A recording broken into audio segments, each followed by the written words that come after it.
Bom dia! Animados para mais um dia de estudo?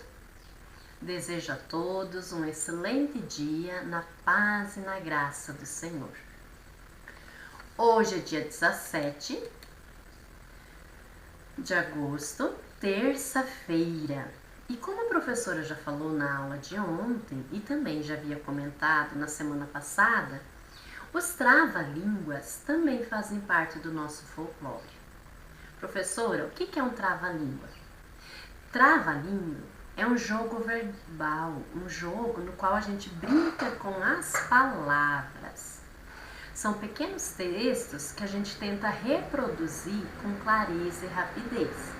Tenta, mas nem sempre a gente consegue.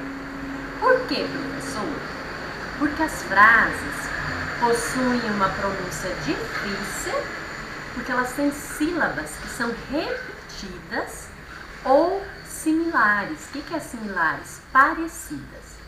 Então, esse texto a gente usa para brincar com as palavras, repetir elas várias vezes. Só que a gente embaralha a língua, atrapalha quando está falando, porque as sílabas são repetidas e parecidas. A professora trouxe 2 exemplos aqui para a gente ler, né? Se a liga me ligasse, eu ligava a liga. Mas como a liga não me liga, eu não ligo a liga. Vocês viram que a palavra liga se repete várias vezes? E aí, na hora de falar, a gente acaba embaralhando e trocando algumas letras. Da mesma forma, essa segunda. A aranha arranha a rã. A rã arranha a aranha. Nem a aranha arranha a rã, nem a rã arranha a aranha. Essa é mais complicada um pouquinho, né? Porque as sílabas se repetem mais ainda. Então, para a atividade de hoje, a professora trouxe esses 4 trava-línguas para a gente ler, decorar, brincar, repetir várias vezes, não é? Vamos tentar? Então, vamos fazer a leitura. Se conseguir decorar, repitam várias vezes, brincando com as palavras, né? Trava-língua é uma brincadeira verbal, um jogo verbal. Depois, vocês vão pesquisar em casa, com o papai, com a mamãe, se conhecem outra trava-língua diferente dessas que a professora citou aqui, né? A professora mandou na tarefinha para vocês lerem. Se não conhecer nenhuma, podem escolher uma delas e reescrevê-la aqui, combinado?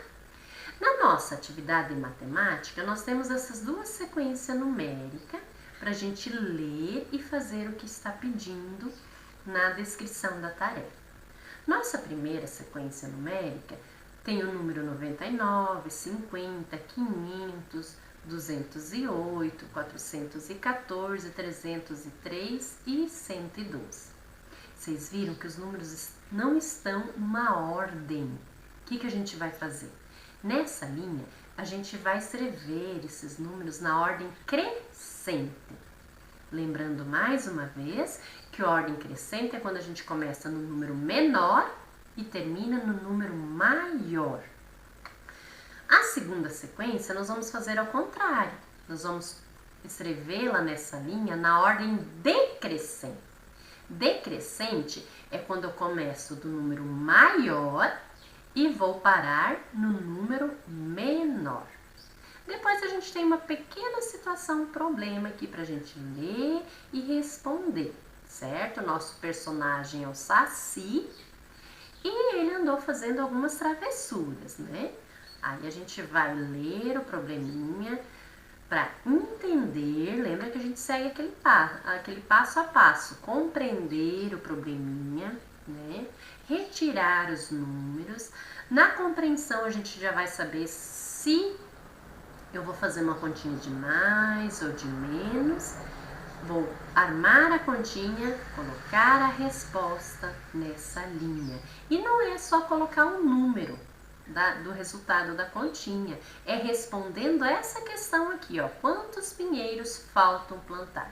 Então, a gente vai responder aqui, faltam plantar a resposta da minha continha Pinheiros, certo? Vamos aprender a fazer as coisas bem certinhas.